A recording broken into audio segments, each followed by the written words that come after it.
Good afternoon, team. We are down here in what is going to be the layout room eventually.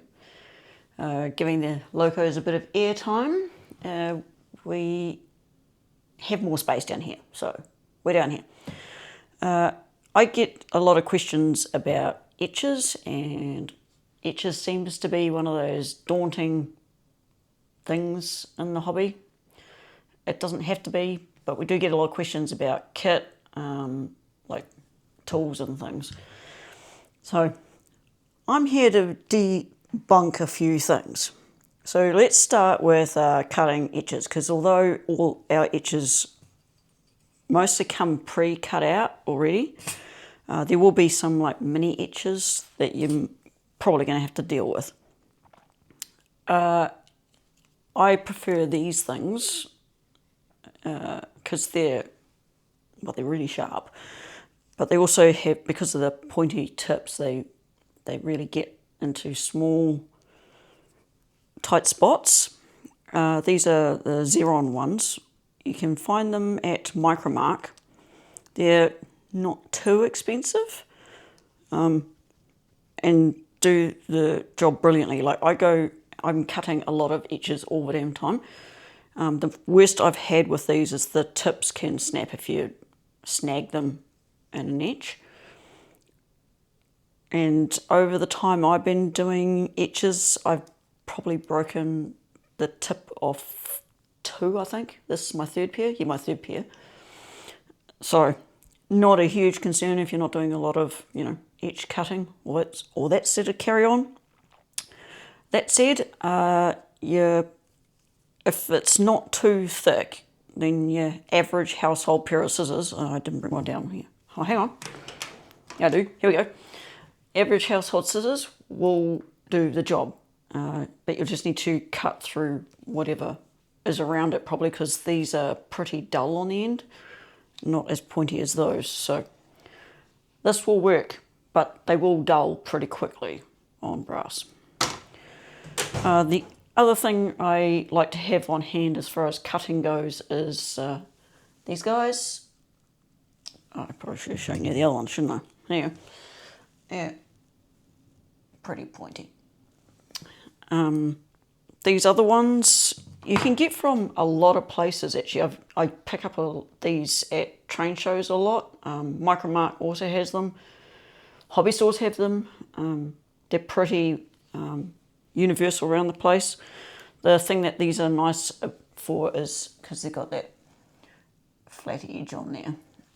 They're good for cutting off tags. So a lot of etches have this sort of tag and slot situation. So once you do get it square and soldered, it cuts really close to the edge, which is nice. So there's that. I think that's about all I can say about cutting up etches. Next on the progression of building situation goes is probably putting in bolts or rivets. So locos have a lot of bolts holding down individual panels. You can see it a lot on roofs, sometimes on the sides of the long hoods as well. You'll see like bolts sticking out, and because of the way etches are built, they're like, you can only get 2 layers of detail pretty much. So because of that, we come up with genius ways of adding the 3rd layer of detail to kind of fudge it, to make it look right. So on the back of these, I'll show you a close-up later, there's a bunch of half-etched holes on the back. And basically what happens, in order to create the rivet, you take a very pointy device and you push the material through the front of the etch, thus creating the look of a bolt on the front.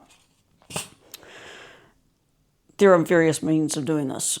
The best one I have found if you're on a budget is these tungsten tipped scribers.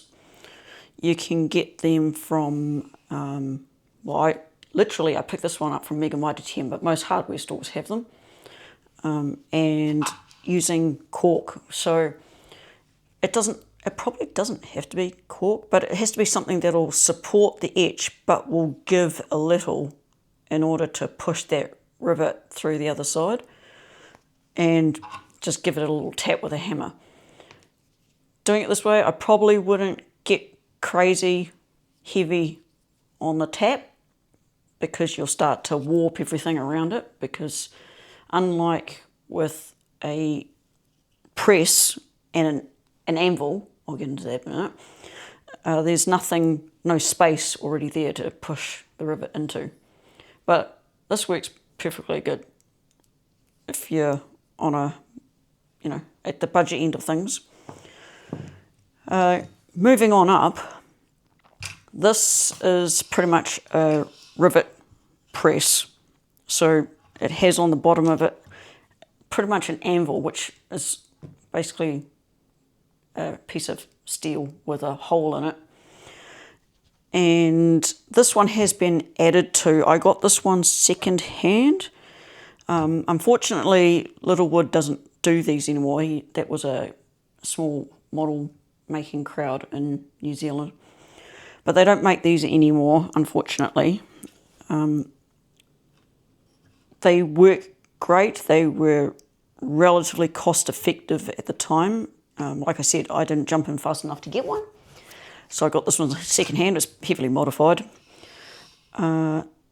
Basically, what happens is if you find your rivet, let's find one. Here we go. And the rivet is done. That's all there is to it. Like I said, the scriber will do the same thing. So Michael and I are trying to figure out a solution to the gap that this has created. So we are talking to some tool makers currently. If we can figure out a solution that's cost effective, we'll let you know. By all means though, don't wait for us.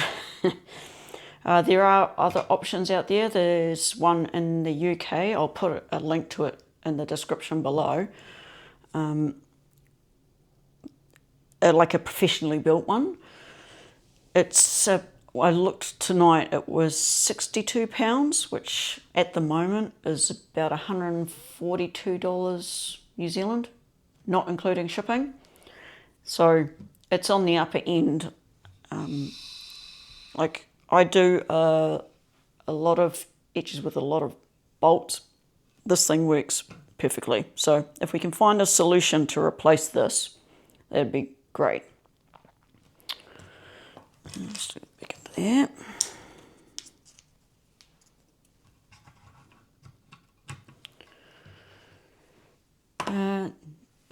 Next on the docket sheet would be bending. That's always a big question, but it's way easier to solve than doing the rivets. First up, if you're on the budget-friendly end, is like literally 2 bits of wood with a bolt and wing nut in it. This works great. This is just fiberboard. It can be found at most hardware stores. 2 holes and 2 nuts and 2 wing nuts, and you're away laughing. You're off to the races. The only thing I'd say about this is, obviously, well, it's actually with everything. You want to work from the inside out. Don't start the outside in, because you'll end up in a whole world of hurt that way. So, yeah, this works perfectly fine. If that's your end of the scale, then that works great. I actually stole this off Michael because this is what he uses. My next favourite option is just a pair of pliers. These are toothless. You want to make sure they're toothless because when you're putting pressure on it, you don't want those teeth crinkling up the etches. We have a friend who recently bought a pair of etch pliers,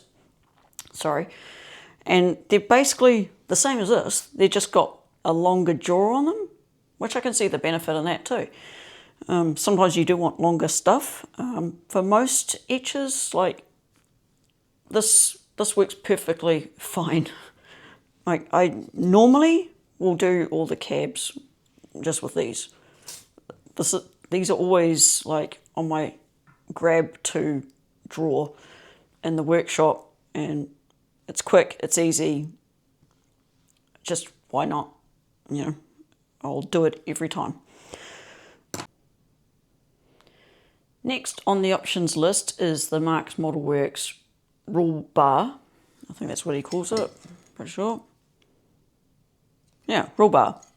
So this is just an etch that folds up into a clamp that goes over a ruler that you can get from any hardware store. Here's a look at it.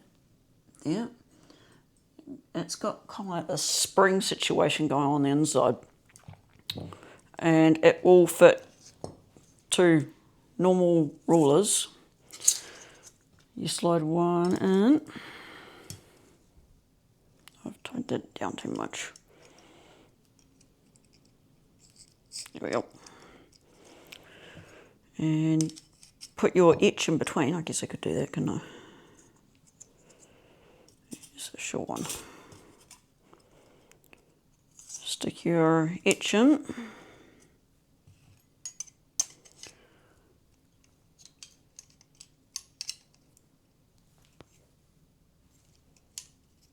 There we go. And then just tighten the screws down, and you can either roll it over the edge on the bench or with your fingers if it's not too thick of a brass. I actually find myself grabbing for these more often than not because they're convenient, they're real quick. I also like the fact that you can stick other rulers in the mix. So if you've got something that's a bit thinner, so like a bit skinnier, you can jam that in there as well, and it works just the same. There we go. So it works just the same with a skinny ruler. And yeah, it actually works surprisingly well. The only thing I'd say about it is that this is phosphorus bronze, these clamps. So they're quite strong and tough. So the tricky bit is you buy the rule clamp, but then you have to fold it up with no bender. It's a bit Irish. But it is doable. You could probably do it with a vise. You could probably do it with a chunky set of pliers. Yeah, it's doable. It's, you know, it's not impossible. These go for $40 in New Zealand. But you have to buy the rulers obviously yourself, but they come as a complete kit, and you just have to fold them up and solder them together. You will need a tap. I don't think Mark supplies the tap to tap the hole, so there's that. Michael and I are kicking around an idea because Mark lives just on the other side of the Wellington from us. We're kicking around the idea of doing maybe a limited run of ready-built ones. We could do that in time for Christchurch Train Show. So if you're keen on that idea, let us know in the comments, because we could probably make that happen before Christchurch Train Show, or we could probably do a limited run for the website if you're keen on that. You will still have to buy your own rulers, and we'll probably tack on a bit of extra for time. So maybe $50 maybe. But still, this works fantastically. So was that it? I think that was it on that one. So moving up in the scale of things, this thing, yeah, is a Micromark product. I have had this for several years and there are several things I don't like about it. So it comes with this standard, blade for knives and things. It has these weird nuts on the end. It's only sprung in the middle.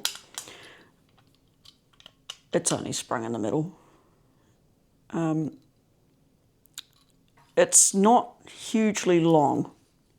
It's all right, but it's not hugely long. But it is relatively within a few budgets. It doesn't have a huge amount of options. It just has the different widths. But you can do long edges on this side. Oh, I can't remember how long this thing is. Oh, hang on.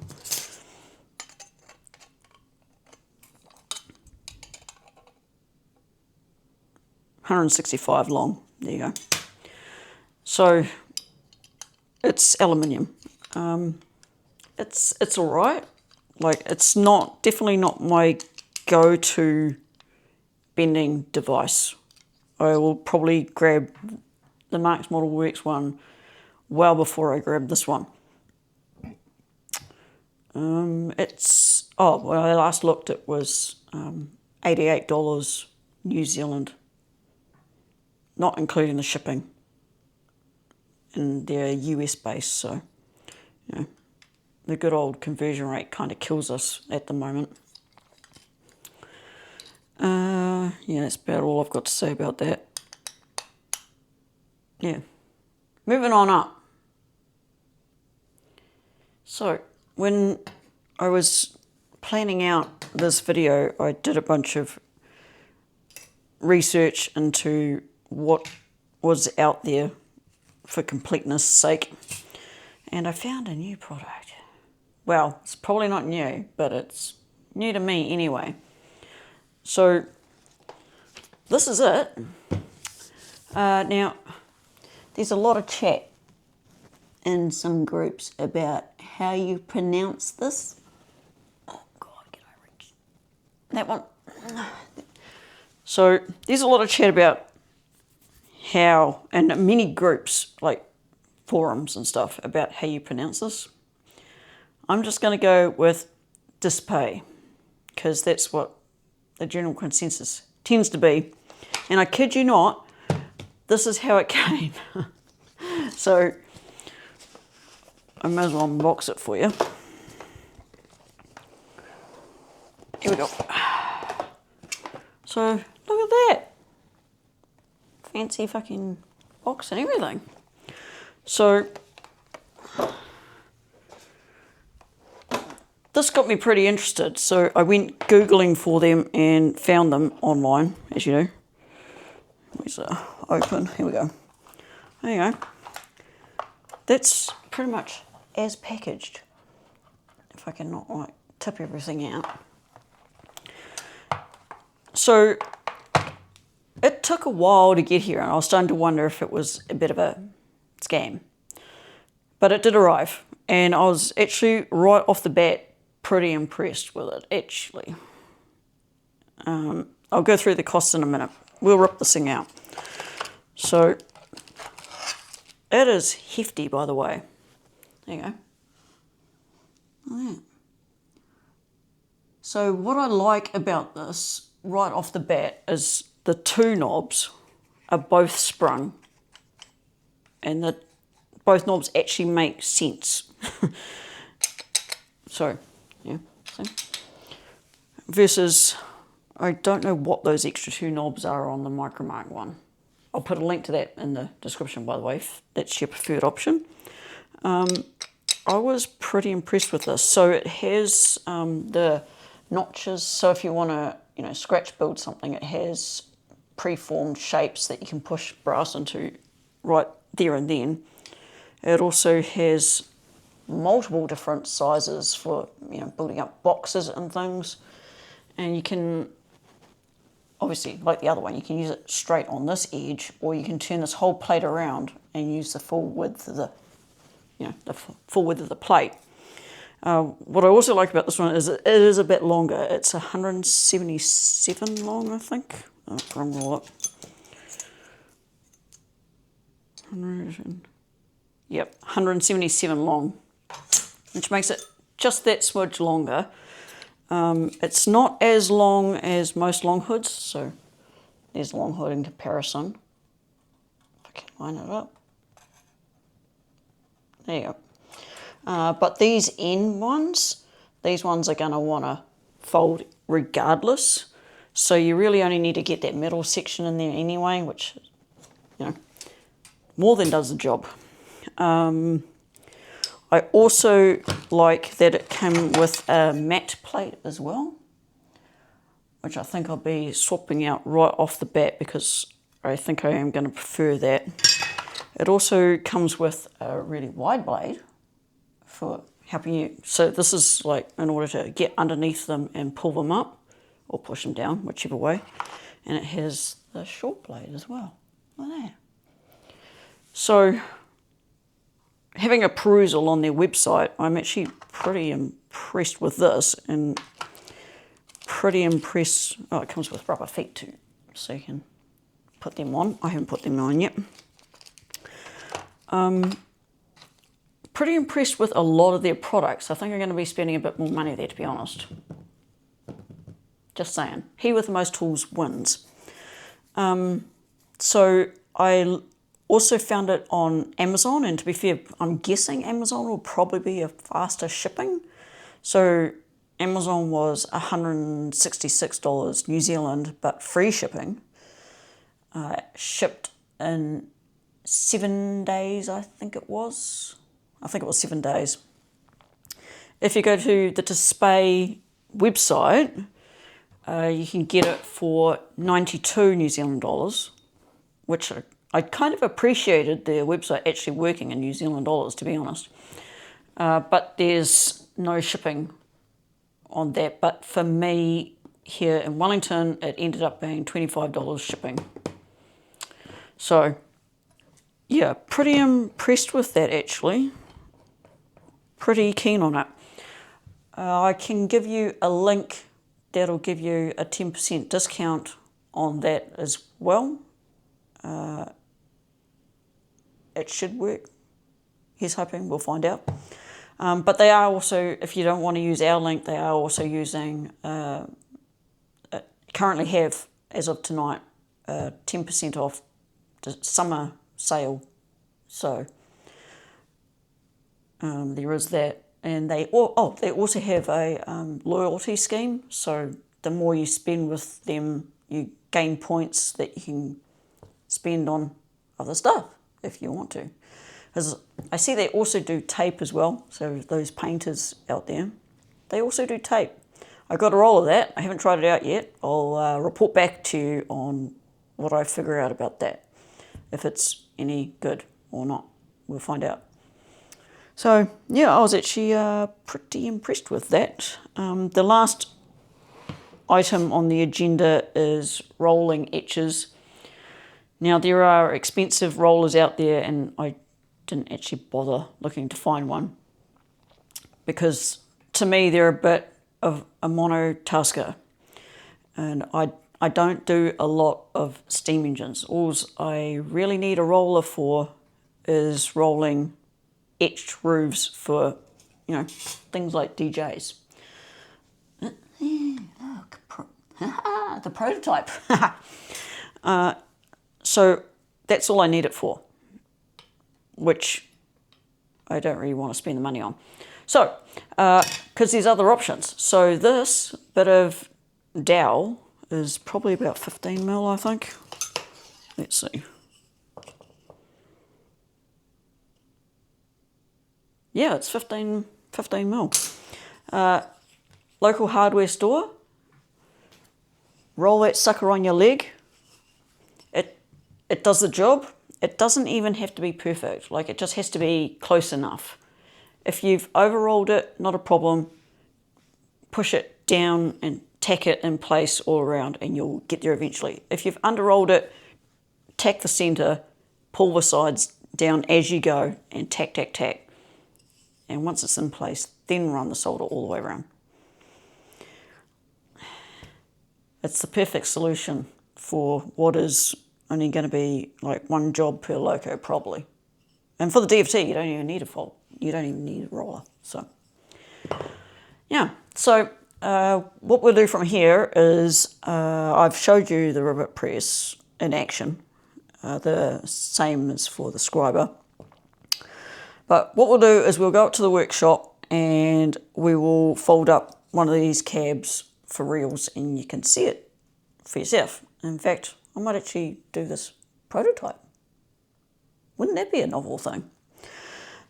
So, yeah, we'll get you off the stand and we'll crank up the soldering iron and we'll see you in there in a minute.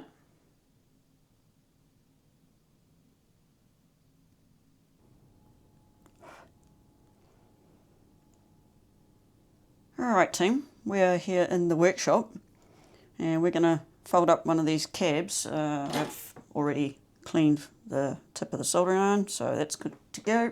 The flux we're using is phosphoric acid and water.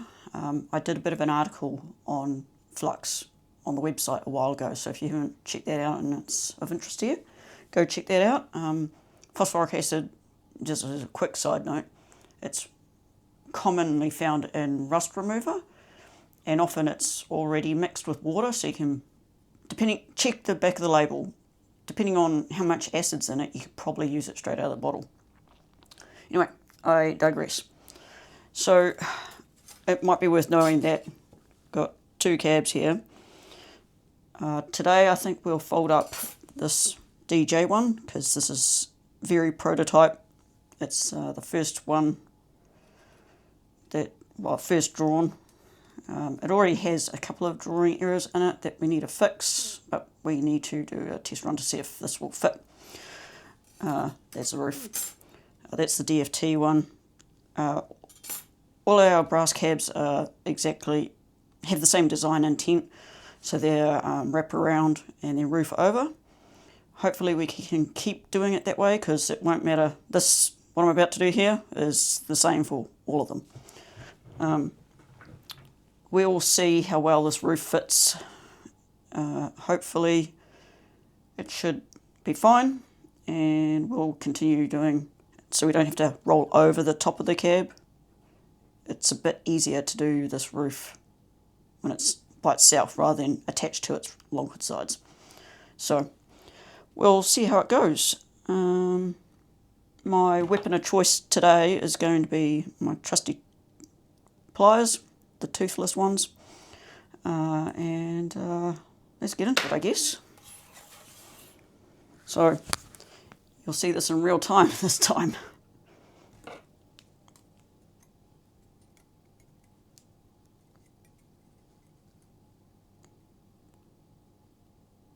So I just put the pliers on the very edge of that fold.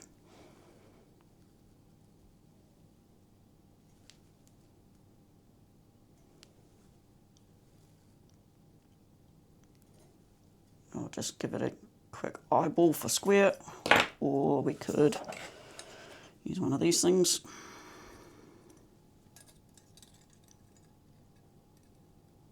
Yep. On to the next.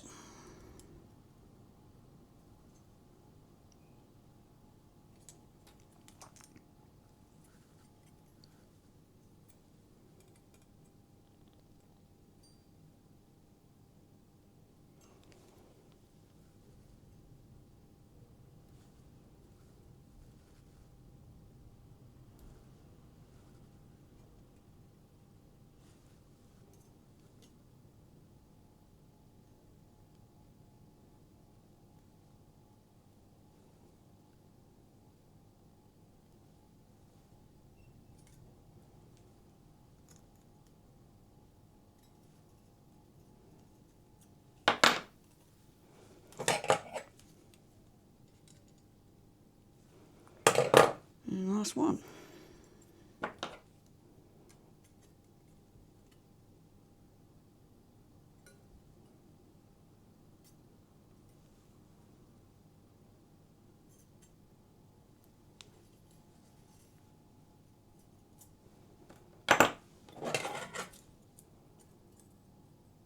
There we go.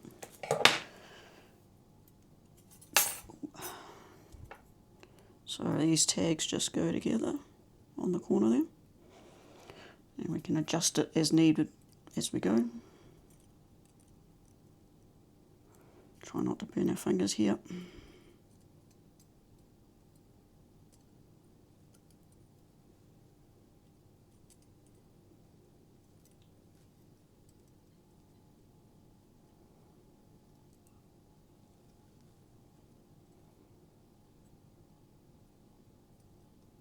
Oh,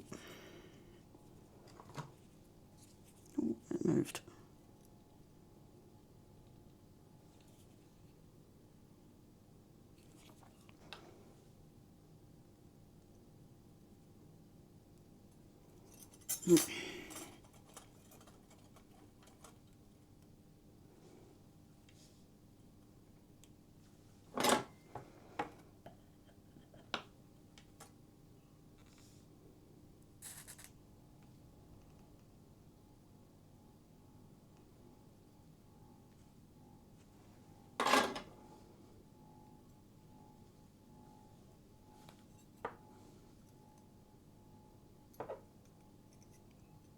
Looks pretty good.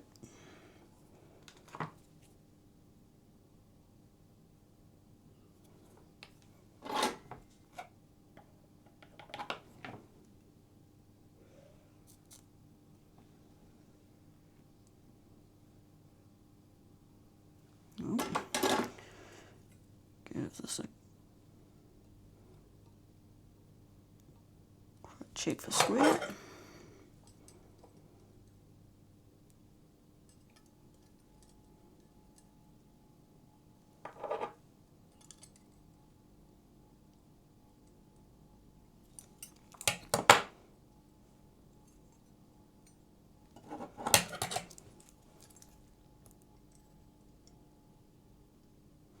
Yeah, looks pretty good. So now what we need to do is run around and backfill all these corners. That'll stabilise these windows, which is pretty easy.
Not quite enough flux on that one.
last one.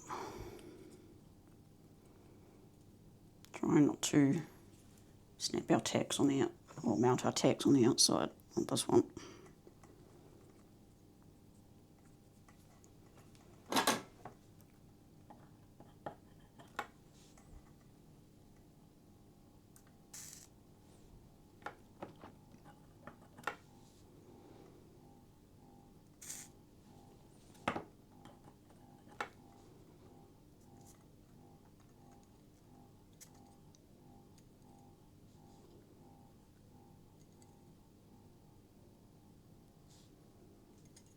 Oh, damn it. And I did it exactly that.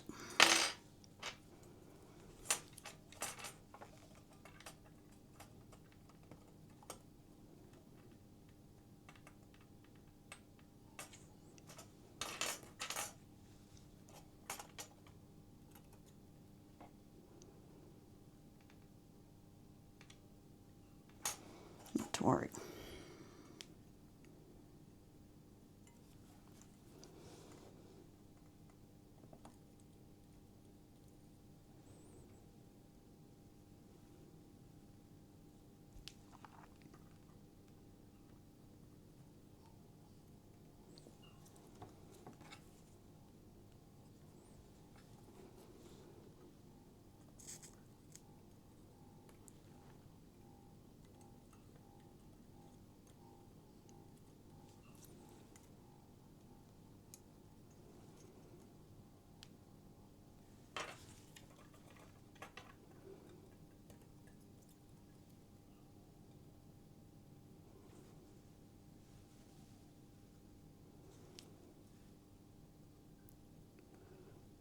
Just fussing with it a bit.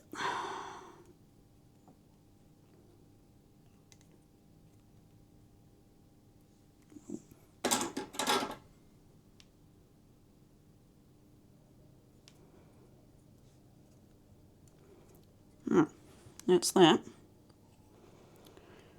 So now what would normally happen is there's this little ridge that sits on the edge of here.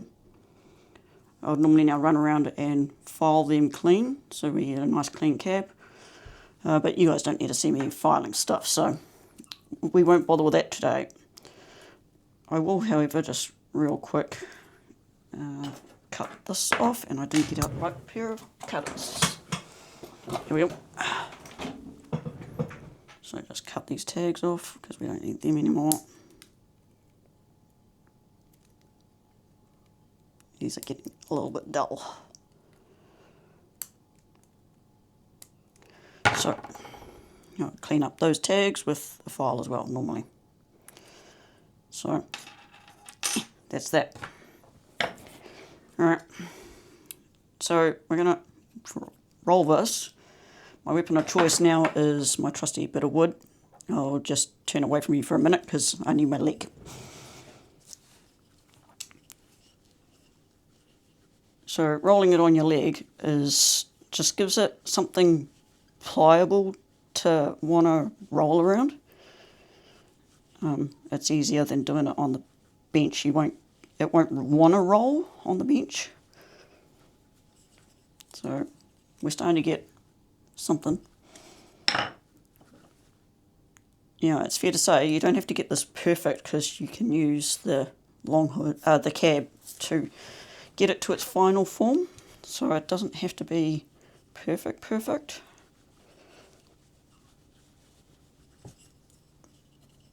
But closer is better than not close at all. So we're starting to get something.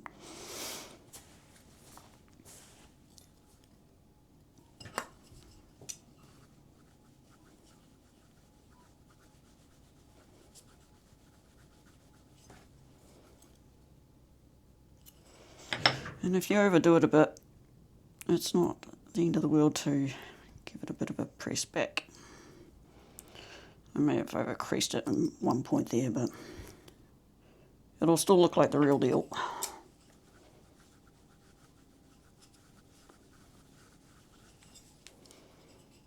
That's a bit better. And this will go this way.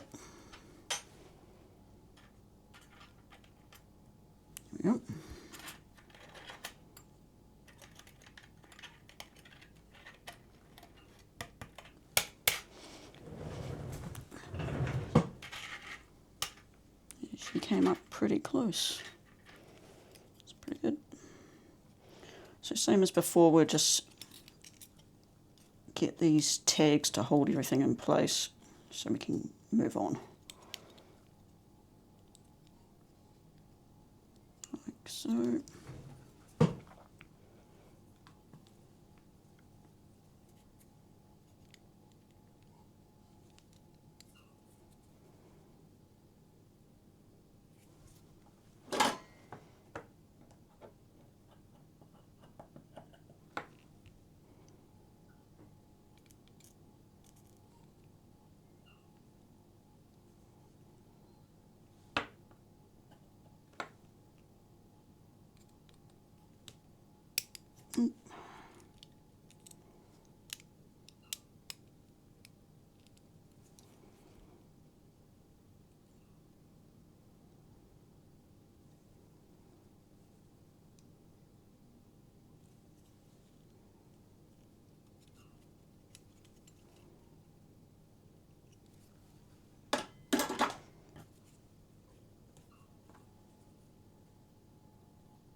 I didn't even file clean these edges before I did this because I knew I was going to have to change it anyway, so it fits close enough for this purpose.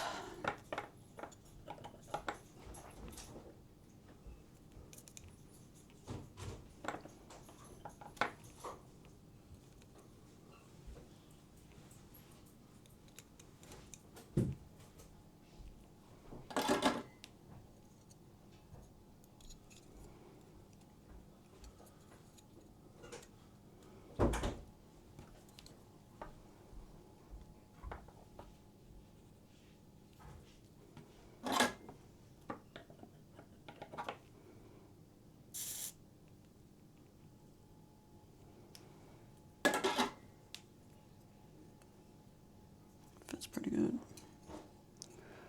So that's the tags there. We'll chop them off and file them clean in a bit. For now we'll just mess with this thing until it fits how we want. Can start putting some solder on the inside.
Probably could have rolled this on the edges a bit more, but We could probably convince it into place.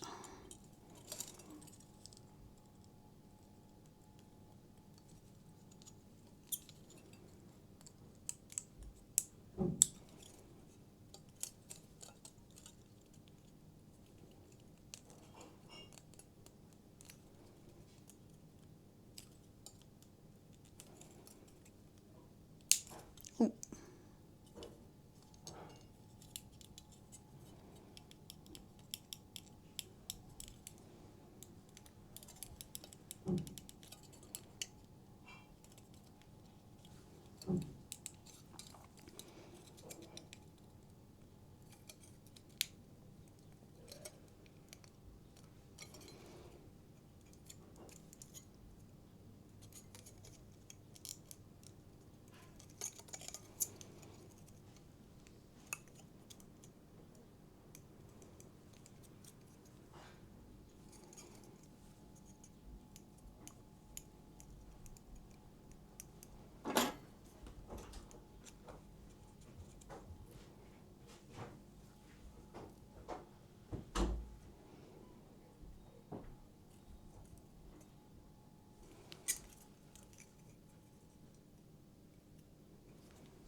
Alright, so the verdict here is, it does indeed look like we have this roof maybe a touch too long. So it's not fitting perfectly right now. So we'll have to edit this drawing. And it looks like though the tags are the right distance apart, which is good. On the whole it looks pretty good. Looks pretty good. So we'll back to the drawing board on that one. The only final piece of the puzzle is the doors. You'll find the same sort of doors on the DFT. The DSC already has its doors in its cab, so that's nice. But there is a couple of locating marks on these cabs, and the door just matches up to them, and you solder it in from the back. So, like that. So, yeah. That's folding etches. If there's anything else you think there's some bigger detail we could go into, by all means let us know in the comments. We've got a bit of a list of stuff that we're cooking up, I guess is the word. But for now, I hope you all enjoyed this video. Thank you all for watching. Do let us know in the comments if there's something else you want to know about. Otherwise, we will see you in the next one. Bye.